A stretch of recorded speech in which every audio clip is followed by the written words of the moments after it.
Hey, good morning. I'm meteorologist Chita Craft. It's 7:06 and wow, did we have some really strong to even severe thunderstorms overnight. Now those severe, the strong thunderstorms well off to our east now.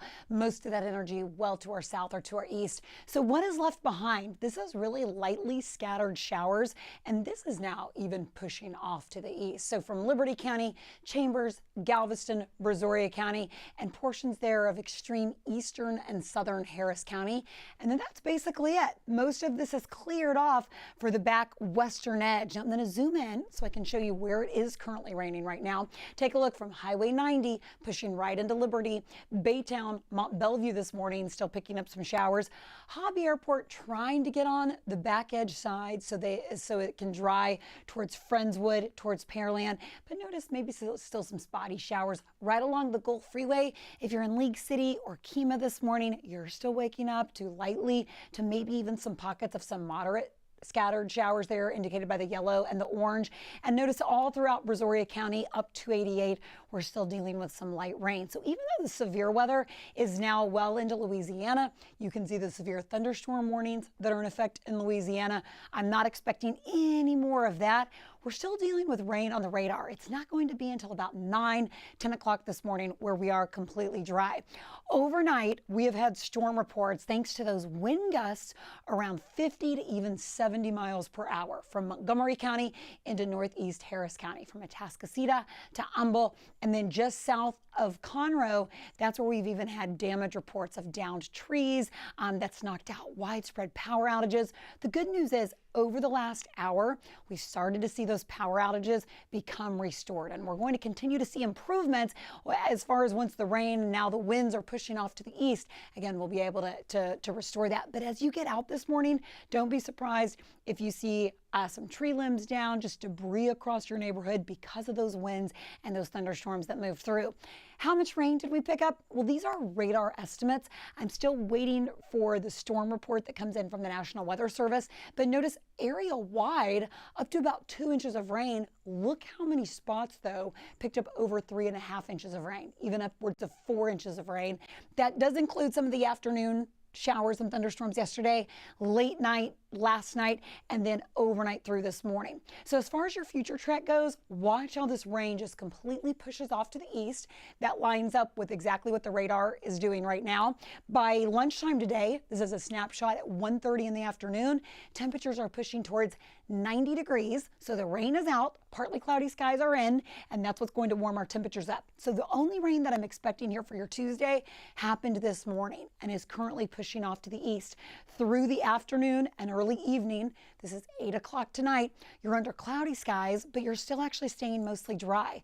Overnight into Wednesday, notice we stay fairly quiet for our overnight hours, but tomorrow think late morning and into your midday, some of these thunderstorms that fire up could pack another little punch to them. So lightning, thunder, heavy downpours, and some gusty winds, all possible with some of these thunderstorms expected for Wednesday.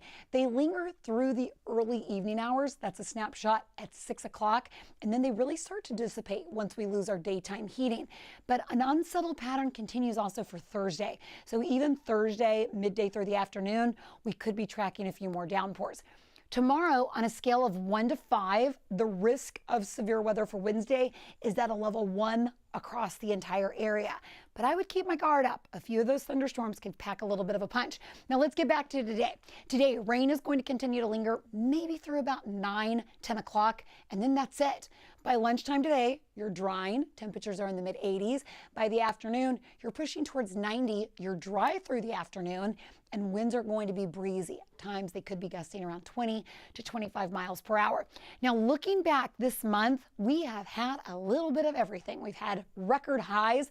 All the areas that you see in the red are indicating above average temperatures, and where you see the red with the stars, that's where we broke our daily record high temperatures. Look at how many days we're in the mid to upper 90s. That was the same for last week as well. Look at that 96 last Tuesday. However, in comparison, yesterday, thanks to the rain, temperatures topped out at 88.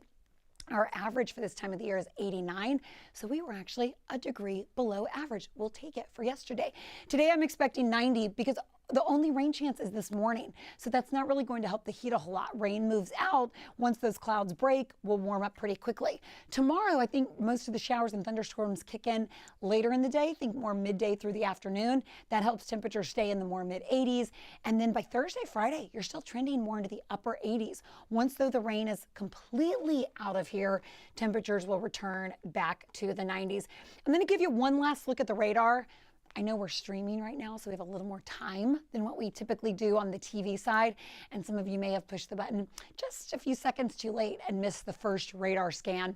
So even though moving out of Victoria, you see some of these thunderstorms with the lightning, most of this should continue to drive eastward. So may impact Matagorda County and portions of western Brazoria, but otherwise, the dry edge, the back edge of the rain that we tracked overnight is now working right across Harris County, continuing to push through Montgomery County and into Liberty County.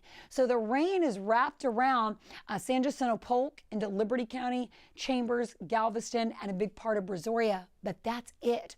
Once this rain moves off to the east, that's the direction that it's going. That's it for the rain today. You may see a little shower or two, I think through 10 o'clock this morning, and then that's it. If you have anything planned outside midday today through the afternoon, you should get a break in the weather. The best chance is happening right now as far as the rain goes. All right, more unsettled weather expected though tomorrow and Thursday. We'll keep you posted at KHOU, and you can always go to KHOU.com. All right, are we finished? Are we kicking it over to Jen? Jen. Yeah. All right, you have the latest in traffic. Yeah, all right, yeah. let's get it. Let's get the latest. Yes, I am ready to warn drivers to keep those cell phones down this morning. We have seen dozens of crashes since I walked in, and a couple were fatal. Watch for ponding. That is still a possibility. And that's why we're asking that you slow your speeds, because hydroplaning has been such an issue this morning. So have the flashing light or light out situation. Man, those traffic lights are painful. When we have power outages, it really sets us back. We're one of those cities that just struggles in that department. All right, we have reports that Canal at Navigation, we've got lights that are malfunctioning. There's supposedly high water at that location and drivers that are stuck in the water there, so please be advised. Flashing lights off of Will Clayton right near IAH, and also off of 1960 right near Kenswick, Cypresswood. So slow going, so please stay away from 1960 if you can. Yorktown at Westheimer, same thing. You're gonna have to treat that as a four-way stop. Fondren at West Park, another set of lights that have been reported out this morning. We have a deadly crash off of 59 northbound at Sweetwater. And then this could be another traffic light situation at 90 and 99. But still, if you light up your GPS leaving Greatwood or the Crab area, if you're leaving Pleak, it'll take you 1 hour and 30 minutes into town. But if you take parts of 90 here, you'll route around this 4.5 to 5 mile backup up the Southwest Freeway. And those are slow going conditions. As a matter of fact, Feeder Road is out of crawl as well. Sorry about that. I lost my control of cameras, so I'll just bypass that camera shot for you because I had to look at the backup off the Southwest Freeway for you.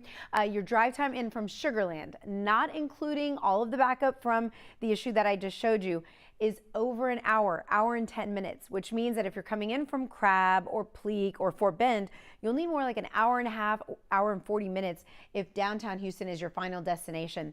52 minutes in from Katy. If you're leaving Baytown, 31 minutes. Some delays outbound are pretty standard past Sheldon. 45 minutes in from Kingwood. And luckily for Woodlands, we're sitting at about 49 to 50 minutes into town. Not too bad, especially along the Hardy Toll Road. Good luck and drive friendly.